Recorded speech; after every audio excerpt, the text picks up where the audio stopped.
Selamat pagi Bapak Ibu dan Saudara-saudari, kita berjumpa kembali dalam renungan harian pada hari ini. Kita akan terlebih dahulu berdoa, marilah kita berdoa. Kasih karunia dan damai sejahtera dari Allah Bapa kita dan dari anaknya Tuhan Yesus Kristus menyertai kamu sekalian. Amin. Renungan kita pada hari ini tertulis dalam 2 Korintus 4 ayat 7. Tetapi harta ini kami punyai dalam bejana tanah liat, supaya nyata bahwa kekuatan yang melimpah-limpah itu berasal dari Allah, bukan dari diri kami. Demikian firman Tuhan.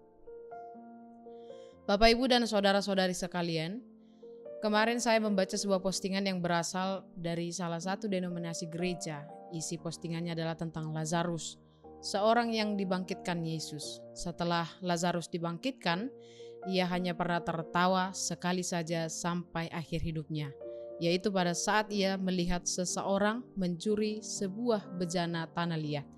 Lalu Lazarus berkata, "Tanah liat mencuri tanah liat." Terlepas dari benar atau tidaknya kejadian ini, tapi memang betul adanya bahwa kita adalah tanah yang akan kembali menjadi tanah. Itulah yang sedang digambarkan oleh Paulus dalam ayat renungan pada saat ini. Manusia itu seperti bejana tanah liat yang rapuh, mudah pecah, dan lemah. Sementara Allah di dalam kuasanya sangat kuat, dan tidak hanya itu saja, kekuatannya pun melimpah-limpah. Ini disaksikan oleh Paulus. Ia mengakui bahwa dia dan rekannya melayani juga seperti bejana tanah liat itu. Mereka punya kelemahan dan kekurangan. Tetapi bejana tanah liat itu memperoleh kekuatan yang melimpah-limpah dari Allah. Allah memberikan harta rohani sehingga mereka memiliki kekuatan. Apakah harta rohani itu? Harta rohani itu adalah Injil tentang Kristus yang menjadi terang kemuliaan Allah yang diberikan kepada orang-orang percaya. Sehingga walaupun kita lemah dan rapuh, tetapi menjadi kuat oleh karena Injil Kristus. Firman Tuhan hari ini memberikan kesadaran bahwa tidak ada manusia yang kuat di dunia ini. Semua butuh topangan dan kekuatan, termasuk pelayanan pemberitaan Injil yang dilakukan oleh Paulus dan rekan sepelayanannya. Penindasan yang mereka terima selama menyebarkan Injil tidak terhitung jumlahnya.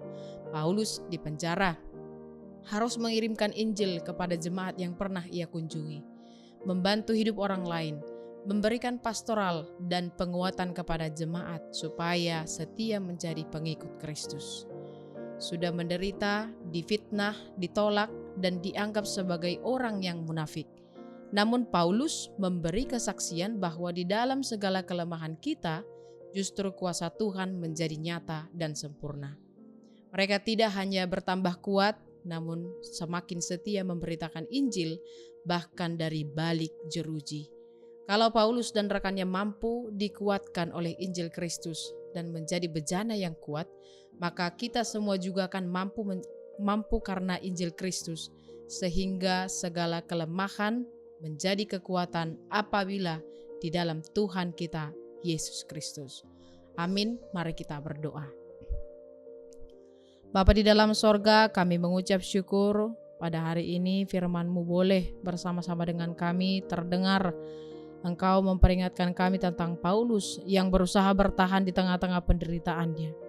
Ia menjadi kuat karena Injil Kristus dan menjadi bejana yang kuat, bahkan kekuatannya yang melimpah-limpah karena diisi oleh Injil Kristus.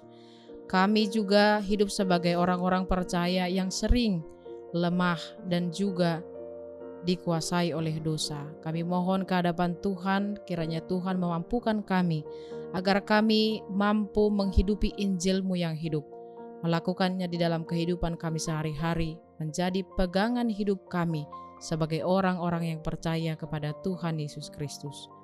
Bapa di dalam sorga, kami mengucap syukur saudara-saudari kami yang berulang tahun hari ini. Kami tahu semuanya itu karena berkat Tuhan. Kami mohon Tuhan masih menambahkan hari-hari kepada mereka, berkat-Mu yang baru bagi mereka. Kiranya Tuhan masih memberikan kehidupan yang lebih baik lagi, sukacita di tengah-tengah kehidupan mereka. Saudara-saudari kami yang sekarang terbaring dalam keadaan sakit, kami mohon ya Tuhan, jamahlah mereka supaya mereka sembuh melalui makanan, minuman, pengobatan dan usaha medis yang mereka lakukan. juga bersama-sama dengan keluarga. Berkati mereka semua, berikan kekuatan dan juga kesehatan. Kami sampaikan doa kami ini melalui nama anak-Mu Tuhan Yesus Kristus. Kami berdoa. Karunia Tuhan Yesus Kristus, kasih setia Allah Bapa dan persekutuan Roh Kudus menyertai kamu sekalian. Amin. Selamat pagi Bapak Ibu dan saudara-saudari.